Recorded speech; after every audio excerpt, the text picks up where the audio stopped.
السلام علیکم فرینڈس، دوستوں، کیسے ہیں آپ سب لوگ؟ امید کرتا ہوں کہ آپ سب خیر و عافیت سے ہوں گے۔ نعمت اللہ شاہ ولی رحمۃ اللہ علیہ مرحوم کی پیشن گوئیوں کے حوالے سے زید حامد کی کتاب میں آپ کی خدمت میں پھر سے حاضر ہوں، اور اس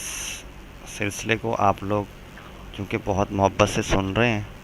تو اس لیے میں جو ہے نا اس کو کنٹینیو رکھتا ہوں، تاکہ یہاں پہ ہم نے ختم کیا تھا نہ اپنے آپ کی زینت اور ترہ اور جبہ کے ساتھ دیں گے، گویا سامری جادوگر کے بچھڑے کو لباس کے اندر چھپا لیں گے۔ حلال جاتا رہے گا، حرام کی تمیز جاتی رہے گی، یعنی کیا حلال ہے کیا حرام ہے اس سے کوئی سروکار نہیں رہے گا، بلکہ صرف یہ سروکار رہ جائے گا کہ پیسے کو کیسے کمانا ہے، حرام ہے حلال ہے اس سے کوئی لینا دینا نہیں ہے۔ یہ آج کے دور میں ہم دیکھ ہی رہے ہیں کہ کس طرح سے پیسہ کو کمایا جاتا ہے، اور اس طرف بالکل بھی توجہ نہیں دی جاتی، اور اسی کا نتیجہ یہ ہے کہ پھر آگے جو کماتے ہیں، پھر آگے ان کی نسلیں جو ہیں وہ کیسی نکلتی ہیں،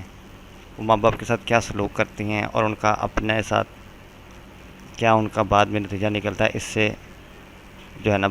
لوگ غافل ہیں۔ عورتوں کی عصمت اس اغوا بالجبر سے جاتی رہے گی، عورتوں کی جو عزت ناموس ہے وہ جاتی رہے گی، اغوا کیا جائے گا، بالجبر کیا جائے گا، اور جو ہے وہ اس سے ان کی عزتوں کو پامال کیا جائے گا۔ کافی لوگ مسلمانوں کو دین کی ترغیب دیں گے، یعنی کافی لوگ مسلمانوں کو دین کی ترغیب دیں گے۔ کام تو یہ مسلمانوں کا تھا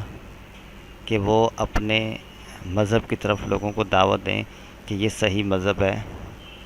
یہ حق ہے اور سچ ہے، جو کہ مکہ اور مدینہ سے آیا تھا، اور اس پر عمل کر کے ہم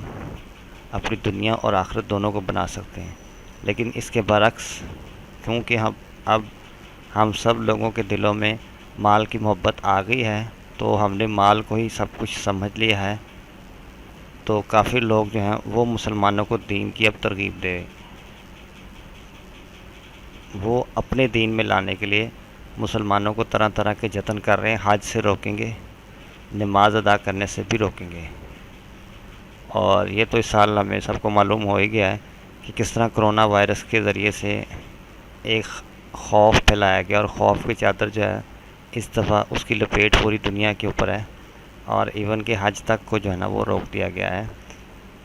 نماز ادا کرنے سے بھی روکیں گے۔ قاضی لوگوں کو تو جہالت کی مسند پر دیکھے گا، یعنی قاضی جج فیصلہ وہ کرے گا جو کہ بالکل غلط ہوگا، اور ان کو اونچے اونچے عہدے مل جائیں گے، جس کی وجہ سے وہ اس کا جو ہے نا وہ ناجائز فائدہ اٹھائیں گے۔ آج 18 جولائی 2020 ہے، اور ارطغرل غازی جو ہے نا وہ ڈرامہ پاکستان میں آج کل بہت ٹرینڈنگ میں ہے، تو میں بھی اسے دیکھ رہا ہوں ود آل مائی فیملی، اپنی بیوی کو بچوں کو ساتھ بٹھا کے، تو میں انہیں دکھاتا ہوں کہ ہمارا ماضی کیا تھا، اور اس میں ہمیں کیا سبق مل رہا ہے۔ ہم سیزن 2 پہ اس ٹائم کہ اپنے صلیبی تو دشمن ہیں ہی ہیں، منگول بھی دشمن ہے اس ڈرامے میں، لیکن اپنے اس سے زیادہ خطرناک جو ہے نا وہ دشمن ہے کرتوغلو، مہردین، عالیہ، گونچا گل، یہ ان سب کے کریکٹر ہیں جو کہ غدار ہیں، وہ زیادہ نقصان پہنچا رہے ہیں۔ تو اندر اور باہر دونوں غداروں کا دھیان رکھنا کہ کون صحیح ہے کون غلط ہے، یہ سب سے زیادہ اور بہت اہم امپورٹنٹ بات ہے۔ بڑے بڑے علم والے لوگ بہانے سے لوگوں سے رشوت لیں گے۔ علم دنیا کمانے کے لیے جب حاصل کیا جائے گا تو پھر اسے دنیا ہی کمائی جائے گی۔ بڑے بڑے علم والے لوگ بہانے سے لوگوں سے رشوت لیں گے، انہوں نے کیونکہ ان کا مقصد ہی زندگی کا یہ تھا کہ ہم نے پیسہ کمانا ہے، اسی لیے انہوں نے پڑھا، اسی لیے مسنتیں، سیٹیں، وزارتیں، عہدے حاصل کیے، اور جب ان کو وہ سب مل گئے تو اس کے بعد جب اپنی سیٹوں پہ بیٹھ گئے تو بجائے یہ کہ اللہ اور اللہ کے رسول صلی اللہ علیہ وسلم کے احکامات کی تعمیل کرتے ہوئے صحیح فیصلہ کرتے، انہوں نے لوگوں سے بہانے سے رشوت لے کے تو غلط فیصلے صادر کرنے شروع کر دیے، صحیح کو غلط کہہ دیا، غلط کو صحیح کہہ دیا۔ یہ آج ہم دیکھ ہی رہے ہیں کہ جتنے بھی کرپٹ سیاستدان ہیں یا کرپٹ لوگ ہیں ان کے اوپر کتنے بڑے بڑے الزام لگائے جاتے ہیں، لیکن اینڈ آف دا ڈے کیا ہوتا ہے کہ ان میں سے کسی کو بھی سزا نہیں مل رہی۔ ہاں اگر کوئی غیر ملکوں کی مرضی ہے جس سزا میں، وہ نافذ کرنے میں ذرا بھی ٹائم نہیں لگے گا کہ وہ صحیح ہے یا غلط ہے۔ ہاں اگر آرڈر آ گیا تو وہ جو ہے نا اس کو جو ہے نا وہ سولی پہ چڑھانا، پھانسی پہ چڑھانا وہ مینڈیٹری اور ضروری ہو جائے گا۔ تو ان سب باتوں کو ہم خود سے موازنہ کر سکتے ہیں کہ اس ٹائم ہم کس سٹیج پر کہاں کھڑے ہیں۔ بھلے کام کرنے کی نصیحت دنیا میں چھپ جائے گی، یعنی بھلا کام سمجھو بالکل کرنے کی نصیحت، کہنا سننا سب کچھ چھوڑ دیا جائے گا، تو دیکھے گا فریب اور افسوس سازی کر کے اس کا نظام میں حکومت قرار دیں گے۔ دجال دجل سے نکلا ہے، اور دجل کا مطلب ہے جھوٹ، فریب، یعنی ہر کام میں جھوٹ کی لیئرز پہ لیئرز چڑھائی جائیں گی کہ اگر کوئی نوجوان، کوئی آدمی زندگی کے کسی موڑ پہ جب شعور کی سطح پہ قدم رکھتا ہے تو وہ سچ کو جانچنے کے لیے کوشش کرتا ہے، تو اس کو جس طرح انین پیاز ہوتا ہے نا، اس کے اوپر ایک لیئر ہے، پھر دوسری لیئر ہے، پھر تیسری لیئر ہے، لیئرز پہ لیئرز ہیں۔ اس طرح جھوٹ کی بھی لیئرز پہ لیئر ہیں۔ ان سب جھوٹ کی لیئر کو اتارنا اور پھر اس میں سے سچ کو ایکسٹریکٹ کرنا، یہ آئی تھنک ہارڈسٹ ٹاسک، آج کل کے دور میں سب سے ہارڈسٹ ٹاسک یہی ہے۔ اگر کوئی پڑھا لکھا آدمی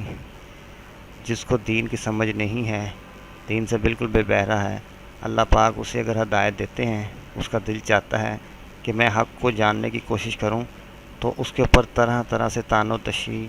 کیا جاتا ہے اور اتنا زیادہ کرٹیسائز کیا جاتا ہے کہ وہ خود سوچتا ہے یار شاید میں نے غلط سوچ لیا، میں جیسے پہلے تھا ویسے ہی ٹھیک ہوں۔ اگر وہ کوئی نیک کام کرنے کی کوشش کرتا ہے یا کچھ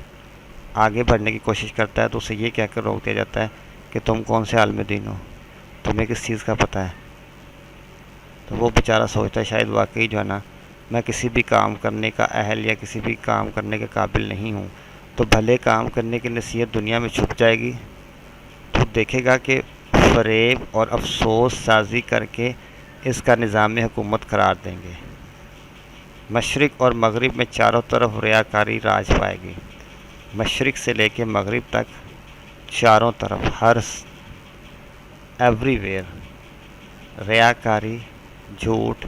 نفاق، بدکاری یہ راج پائے گی، یعنی ان سب چیزوں کا راج ہوگا۔ عام خاص لوگوں کے لیے فسق و فجور منظور خاطر ہوگا، عام ہو یا کوئی خاص ہو، سب کے لیے جھوٹ کو بولنا، اس کی ترویج کرنا، اس کی اشاعت کرنا یہ بہت آسان ہوگا اور منظور نظر ہوگا، منظور خاطر ہوگا کہ یہ کام آسان ہے، یہ کرو۔ بقول جیسا کہ سنا ہے کہ جھوٹ کو اتنا بولو اتنا بولو اتنا بولو کہ وہ سچ لگنے لگ پڑے۔ تو جب یہ ساری کنڈیشنز ہوں گی تو اس دوران میں کوئی انسان کیسے سروائیو کر سکے گا۔ لیکن باہر کیف انہی پتھروں پہ چلتے چلتے کہکشاں تک آ گئے، ہم محبت میں ستاروں کے جہاں تک آ گئے۔ ہمیں اسی دنیا میں رہتے ہوئے کشتی کی قیمت پانی کے اوپر چلنے میں ہے، نہ کہ پانی میں ڈوبنے میں ہے۔ تو رہنا ہم نے اسی دنیا میں ہے، اور اسی دنیا میں رہتے ہوئے حق اور سچ کو تلاش کر کے جو بیسک مین مقصد ہمارا فوکس ہونا چاہیے کہ وہ ہم نے اپنے حصے کی شمع جلانی ہے، کہ میں ارشد، میں احمد، علی، مجتبیٰ، زین، نور جو بھی ہوں، میں اپنے حصے کا نیک کام کر کے اس دنیا سے جاؤں کہ جب میں رخصت ہوں اس دنیا سے تو میرے کھاتے میں نیک اعمال ہوں۔ قیامت والے دن جب میں کھڑا ہوں تو میں اللہ کے حضور یہ بتا سکوں کہ اللہ تیرا دین مٹ رہا تھا، میں نے تیرے دین کی خاطر یہ کام کیا۔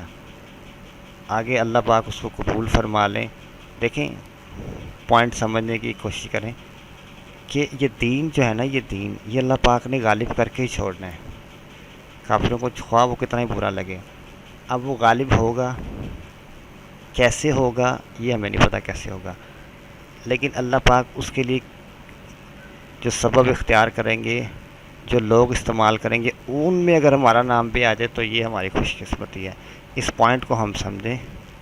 تو یہ ہمارے لیے فائدہ مند ہوگا. اللہ پاک ہم سب کو اس کی سمجھ عطا فرمائے. آج کی ایپیسوڈ کو یہیں ختم کرتے ہیں اور ملتے ہیں پھر نیکسٹ ایپیسوڈ میں. تب تک اپنا بہت خیال رکھیے گا, دعاؤں میں یاد رکھیے گا. اللہ حافظ.